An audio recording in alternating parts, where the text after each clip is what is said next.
Buti na lang talaga inuna ko yung bike kaysa motor. Akala ko madali lang pag bumili ka ng bike, papaandarin mo na agad. Daming gastos pala. Paano pa kaya pag motor na? Hindi mo na alam kung saan napupunta yung pera mo. Akala mo titipid-tipid ka na sa pagkain. Napupunta mo na pala sa motor or bike.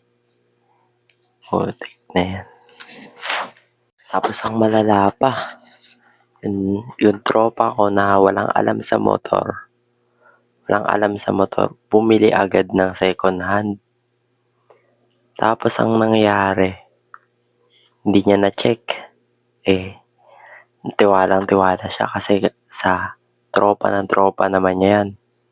Tropa eh. Siyempre, get niya na agad yan, walang kilatis yan. Ang nangyari, napagastos pa tuloy siya. Ang lala. Napagastos pa siya na malaki. Naubos pa yung mga allowance niya. 6K ang nagastos. 24 na bili. 8K na benta. Kasi may sira pala sa loob ng makina. Aray ko.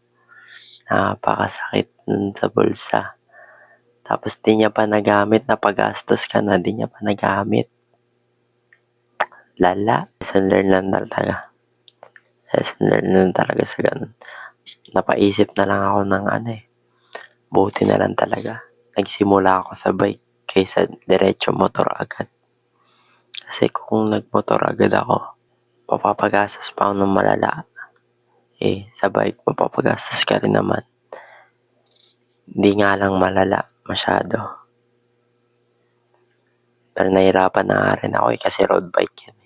Okay lang sana kung flarings lang nasira dun sa motor. Konti lang yung bawas na yun kung ibebenta niya. Kaso hindi niya na-check Lesson learned na lang talaga. Sabi napaisip ako, paano pa kaya kung motor yung ko talaga.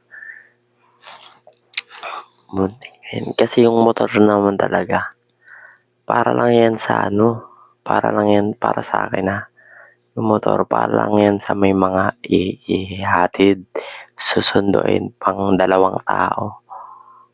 Ang bike, pang 1 tao. Kung madalas ka lang mapag-isa, tapos gusto mo healthy ka pa, mag-bike ka na. Kasi yung napansin ko karamihan sa mga nakamotor, puro malalaki tiyan. Diba? Kung mag-bike ka na lang, naka-cardio ka na. Diba? Nakapunta ka pa sa gusto mong pupuntahan. Nadala ka pa sa point A to point B. Gamit yung lakas mo. Diba? Hindi ka pagagastos sa sa gas. Magutom ka nga lang. Natural. Ubus mo yung lakas mo Pero kung nakamotor ka pa, gastos ka pang gas, maintenance ka pa. Akala kasi ng iba, sapat na yung kung nakabili ka na, pinag-ipunan mo yung isang bagay na motor. Akala nila wala nang susunod na gastos yan. Pag bumili ka ng ganyan na motor, sunod-sunod na yung gastos niyan. Lalo na yung may magkakaroon ka na ng sakit na upgradeditis. Makaka-upgrade ka na yan. Lala. Tapos susunod sa kung sa bike naman, depende na talaga sa'yo kung gusto mo i-stock na lang. Ako yung kung kailangan talaga papalitan na Parang sinasagad ko pa Okay lang i-stock basta madala ako sa point A to point B or malapit na masira talaga bumigay. Doon ko na pinapapalitan para sulit. Madalas mag-isa naman ako wala naman ako hinahatid sundo. Kaya sulit lang talaga ang bike. Doon ko na-realize na sulit talaga. Pag bike na muna unahin mo kaysa motor.